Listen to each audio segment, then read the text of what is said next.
Tapos ang anunsyo na isa na sa official teen housemate si Sheena, dumiretso muna ito sa task room.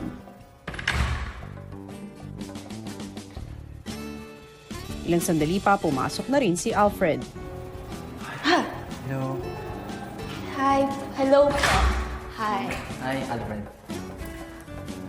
Ilang taon po kayo? 19. Ikaw? 14. 14. Super. 14. Ang 14 ang sa amin sa lalaki ay si... Hoy, Si Tan. Anong year yung pinangbata? 13. 13. Excited na ako makausap si Kuya. Ako nga din. Nadagdagan naman ang excitement ni Sheena nang si Keisha ang sunod na housemate na pumasok ng bahay.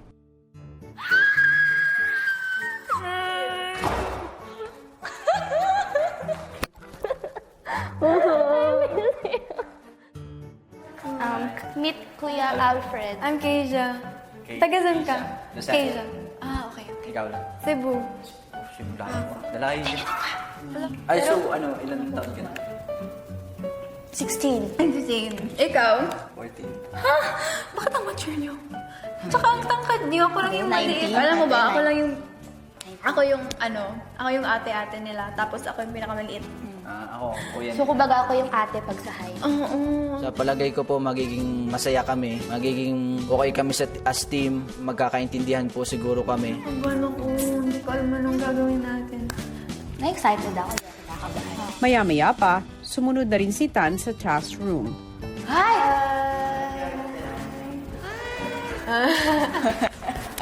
Anong kano mo? Si Kuya Lance. Hello. Hi! Keisha! Hi. Sheena! Taga-san ka? Taga Davao. Kabisay. Siya, Oo, taga Cebu ko. How old are you? I'm 15. Kaka-15 ko lang kahapon. Happy birthday. Habang nagkukwentuhan, isang mensahe ang nakuha ng mga bagong dating na housemates. Para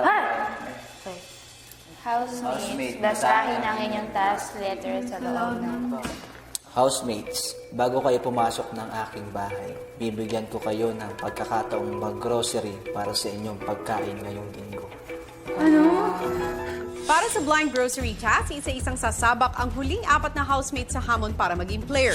Magsusuot ng electronic blindfold na magsisilbing mata para sa mga controller.